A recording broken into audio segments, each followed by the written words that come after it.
में बैठे हैं तो भारत माता की जय तो बोलनी चाहिए। और जिनको नहीं बोलना बाहर जा सकता है।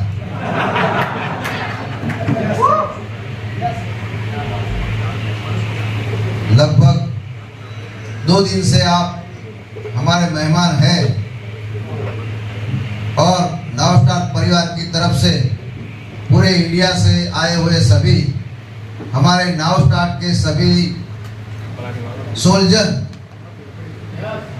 भाई और बहनें सभी का मैं तहे दिल से स्वागत करता हूं। मेरे परिवार की तरफ से, पालनपुर सिटी की ओर से और गुजरात की ओर से, कंपनी की ओर से आप सभी का धन्यवाद अदा करता हूं।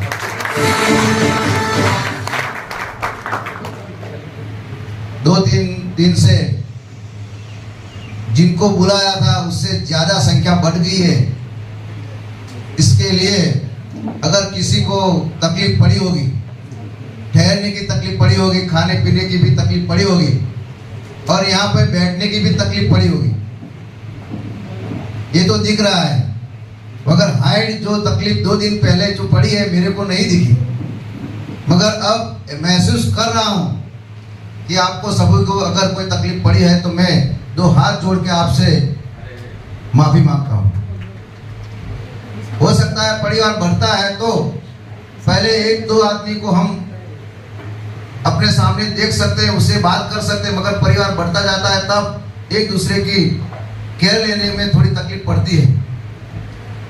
आज भी 3 घंटे से आप बैठे हैं, पूरा हॉल खींचोखींच भरा हुआ है और 100 लोग बाहर बैठे हैं। मैंने और हमारे सीएम साहब ने सबने सोचा था कि साहब जिन लोगों ने 2,500 की आईडी डाली है और 25,000 का बिजनेस किया हुआ है, उनको बुला के हमको ये कंपनी क्या कर रही है और कैसे चलने वाली है, कब तक चलने वाली है, ये बताना है। और जो परिवार में शामिल नहीं हुआ है उनको इस एलडीपी में बुलाना नहीं है। और मैंने सोचा कि लगभग 150 आदमी आएंगे, मगर 350 लोग आ गए। जब से एनएसटी की शुरुआत की तभी हमने टीजीआर होटल में एक फंक्शन रखा था 50 आदमी का। और उस टाइम जैसे जैसे कंपनियां चलती है, और हमारे पालनपुर में तो रिवाज है हर संडे को कोई कंपनी का एमडी आता ही है,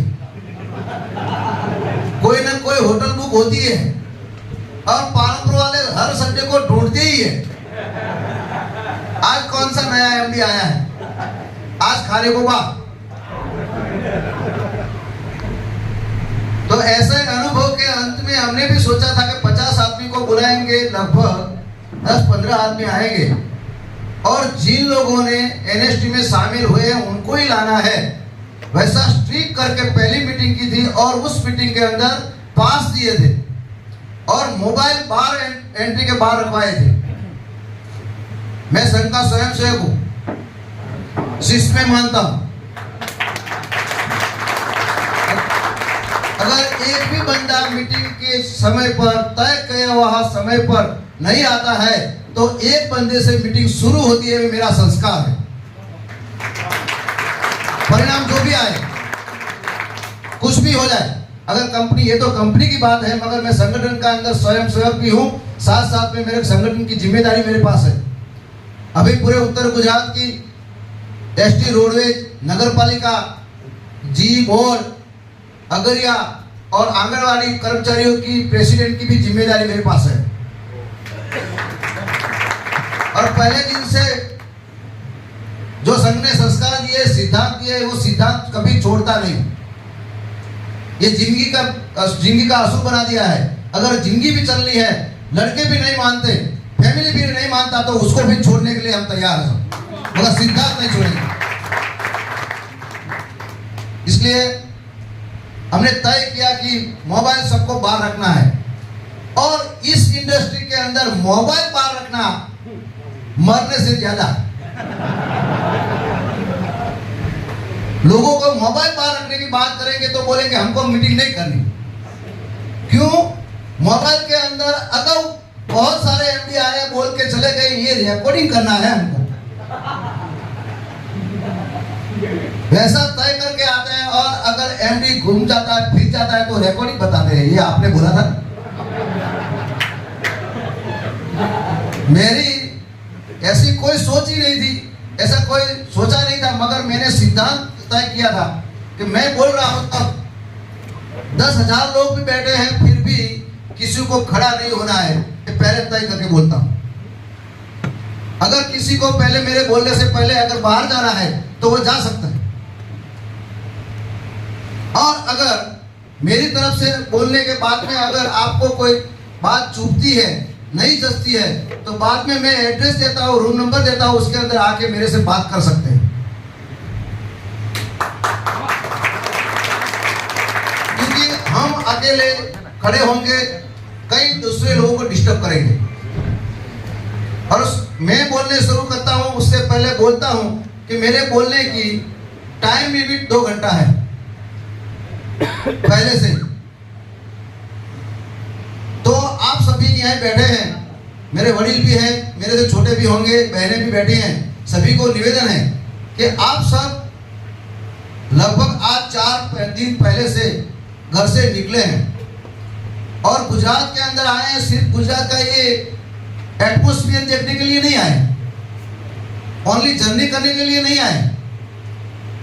कई केरला से निकले हैं, जो एसी के बाहर नहीं निकलते, उनको रोडवेज की गाड़ियों में मुसाफिरी करके यहाँ आए हैं।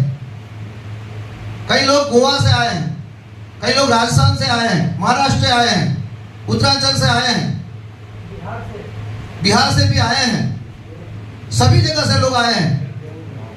वो सिर्फ एक दूसरे के चेहरे देखने के लिए नहीं आए, सभी को कुछ न कुछ करना है। अगर वहां बैठे बैठे भी हमारा वीडियो देख के, हमारी पीपीटी देख के भी बिजनेस तो कर सकते हैं। आप जितने लोग आए हैं उससे कई गुना लोग आज पूरे इंडिया के अंदर हमारा एनएसटी का काम कर रहे हैं, मगर यही नहीं आ सके। और वो अहोभाग्य है, सद्भाग्य है आपका और हमारा कि मिलने का समय आया है और एक साथ बैठे हैं। कई लोगों की जिंदगियां बर्बाद इंडस्ट्री ने की है, कई लोग कर्जे में डूबे हुए हैं। इस इंडस्ट्री में आने से पहले इस इंडस्ट्री के अंदर हमारे इंडिया की बात करते हैं और बाहर की बात करते हैं, तो बाहर के जहां इस इंडस्ट्री के तौर पे करोड़पति, अब्जोपति और स्टेटस बनाया है, और इंडिया के अंदर इस इंडस्ट्री में आने के बाद में कई लोगों ने घर बार घुमाए हैं, कई लोगों ने अपनी बच्चियों का जेवरात बेच डाले हैं, कई लोगों ने अपनी बीवी बच्चे के लिए कुछ रखा नहीं है, कई लोगों ने अपने बच्चे के पढ़ाई के लिए किसी के पास से कर्जा लेना पड़ता है। और ये सब किसके लिए? इस इंडस्ट्री में आने के बाद में एक पैसा घर ले नहीं गए। इस इंडस्ट्री में आने के लिए किसी ने कर्जा अपने घर के लिए नहीं किया है, अपना मकान बनाने के लिए कर्जा नहीं किया है, अपनी बच्ची का जेवरात इसलिए नहीं बेचा है कि घर के माँ बाप का सेवा करने के लिए, मगर इस इंडस्ट्री में आने के बाद में सपने देख के आता है और बोलता है कि इस इंडस्ट्री के अंदर जाऊंगा तो लगभग 1 साल के अंदर दुगना हो जाएगा, हमारे आजू बाजू के सभी के लोगों के पैसे डालूंगा। 10 लाख डलवाए, 3 महीने के अंदर एमडी गायब, घर नहीं लेगा, एमडी को दिया है और उस पैसे के हिसाब से 10 लाख का कर्जा हो गया। अब क्या करेंगे? घर में था वो तो बेच डाला, 10 लाख कर्जा चुका दिया पहले तौर पर। बीवी को बोला यार कर्जा हो गया है, कोई घर ना आए, आपका जेवरा दे दो, उसने दे दिया। भाई ने कर्जा दिया, सभी के पास से 10 लाख का कर्जा चुका दिया। फिर उसको निकालने के लिए दूसरा एमडी आता है, अभी अच्छा है तो बोलता है चलो इसके अंदर गया है, ये एमडी अच्छा है, उसके अंदर हम डालेंगे। तो 10 लाख निकालने के लिए फिर से 25 लाख का कर्जा करता है, सभी लोगों के पास से पैसे लेता है, 25 लाख इसके अंदर डालते हैं। प्लान देखा नहीं देखा, साहब ने बोला कि सेटिंग क्यों बंद की हमने, इसका रीजन ये है। ये कंपनी चालू करने से पहले मैंने 10 एमडीओ का एनालिसिस किया है, 10 कंपनी का, और 100 लीडरों का एनालिसिस करने के बाद में नाउ स्टार्ट शुरू किया साहब। पहले दिन से आके प्लान नहीं रन नहीं किया। बैठे बैठे प्लान रन नहीं किया कि इतना कमाना है, ये लेके चला जाना है, मगर ये तय करके निकला हूं, एक ही बात तय करके निकला हूं कि जिन जिन लोगों ने इस कर्जे में डूबे हुए कर लोगों को, कई लोगों को ट्रैक्टर का गड्ढा है, कई लोगों को जेसीबी का गड्ढा है, उसको भरने के लिए मैं हिटाची लेके आया हूं। कर्जा दूसरी कंपनी के लिए किया, अभी बचे कुचे थे, भाभी ननद, उनके दिए भौजाई, उनके बड़े भाई, सभी के पास से पैसे लिए, वो भी लेके चला गया। ऐसे करते करते करते 1 करोड़ का कर्जा हो गया, 1 रुपया घर पे नहीं लाया। और लोग बोल रहे हैं ये तो कर्जे वाला है। जो एमडी रह चुका है वो भी बोल रहे हैं कि ये तो कर्जे वाला है। अरे यार, तू ले गया है, कर्जे वाला नहीं है। उसको कर्जे वाला तुमने बनाया, तुम्हारे सोच ने बनाया। और ये इंडस्ट्री के अंदर जो आने वाले लोग हैं वो दिल के सच्चे हैं, इसलिए कर्जा किया है। के अंदर उनको होता है कि नहीं, इसका कर डालना है, इसको काट डालना है, उसको नोच लेना है, ऐसा सोच के पहले दिन निकलता है। वो इस इंडस्ट्री में नहीं आता है, वो दूसरी इंडस्ट्री में जाता है, वो हफ्ते वाली।